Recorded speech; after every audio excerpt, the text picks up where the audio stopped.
درنو دوستانو افغان ټایپ چینل سره سبسکرایب کړئ او سیسن کې دا بیل نشان وګورئ او څو زموږ هر نوې ویډیو تر تاسو مخکې له مخکې در ورسیږي. مننه. سلامونه دوستانو، هیله ده چې روغ او جوړ به یاست.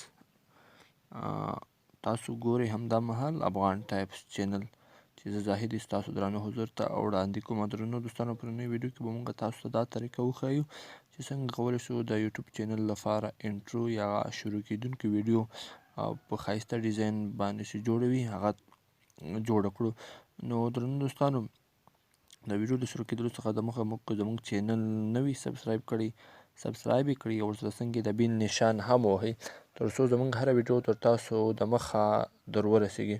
نو راځو درنو دوستانو دا ویډیو پرو.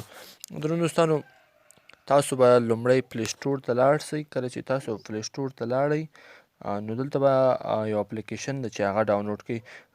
د یوټیوب د انټروګانو د جوړولو لپاره مختلف ویبسایټونه، مختلفې طریقې په کین ماسټر کې هم جوړېږي، خو تر ټولو اسانه اپلیکیشن چې د انټرو لپاره راغلی دی هغه د اپلیکیشن دی. اپلیکیشن نوم چې دی انیمیټډ ټیکسټ دی. زه به درته ولیکم انیمیټډ ټیکسټ. دغه لومړی سر کې چې تاسو وینئ همدغه باندې به تاسو کلیک کړئ. سرچ مې که اوس دا د راواوښتو دغه انیمیټډ ټیکسټ. دغه چې تاسو کله تاسو ته راواوښتو دا به د انسټال کړئ. کله مو چې انسټال کړ نو دا به اوپن کړئ. کله مو چې اوپن کړ نو دا خلاصیږي. نو تاسو په دغه باندې کلیک وکړئ. دغه باندې مو چې کله کلیک وکړ دا به اوکې کړئ. دلته به تاسو د هغه انټرو کوم نوم چې تاسو په هغه باندې انټرو جوړوي هغه به ورکړئ. مثال زه دلته ورکوم افغان ټایپس چې دا مې ورکړم. اوس د دې لپاره زه یو بیکګراوند انتخابوم. د بیکګراوند انتخابولو لپاره به تاسو په ده باندې کلیک وکړئ.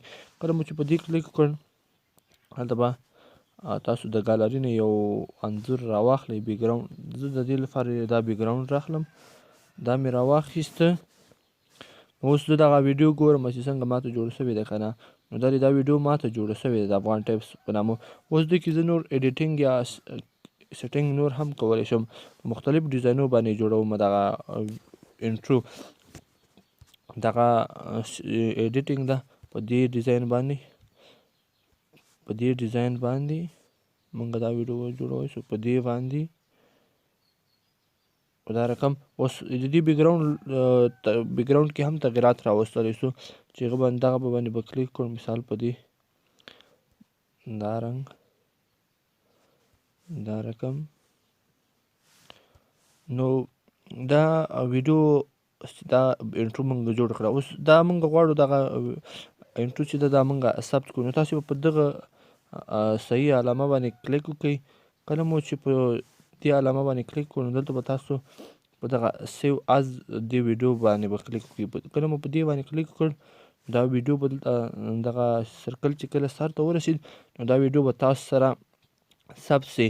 نو کله چې دغه انټرو ویډیو تاسو ثبت کړله نو دې سره اواز هم لګېدی شي. اواز دلته نشي لګېدی بلکې په کین ماسټر کې چې کله تاسو دغه انټرو سره غواړئ ویډیو یا اواز سره واچوئ هغه په کین ماسټر کې. اوس زه به د اواز اچولو طریقه هم درته وښیم. اوس زه موږ کین ماسټر ته له دغه انټرو سره موږ اواز اچو. کین ماسټر اپلیکیشن به خلاص کړو. کله مو چې کین ماسټر خلاص کړو لږ ورته منتظر کېږو تر څو خلاص شي. کله مو چې په دغه پلس نشان باندې کلیک وکړو نو په دغه هم کلیک وکړئ. اوس دلته موږ غواړو هماغه انټرو چې موږ کومه جوړه کړې وه هغه دلته راوړو. اوس زه به تاسو ته وښیم کومه انټرو موږ جوړه کړې وه.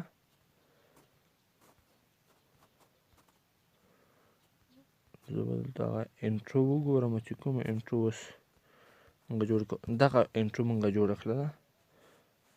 دغه انټرو مو جوړه کړله. دغه انټرو وه. نو د دې سره اوس موږ اواز اچو. کله چې تاسو سره تیار ثبت کړی اواز وي نو تاسو به په اډیو باندې کلیک وکړئ. نو زه په اډیو باندې کلیک کوم او دلته مثال زه له دغه انټرو سره دغه موزیک لګوم. دا موزیک چې زما کله دې سره ولګوم نو زه به په دغه صحیح علامه باندې کلیک کوم. اوس یې دا پلې کومه چې دې سره اواز لګېدلی دی یا که نه نو زه به یې پلی کړم.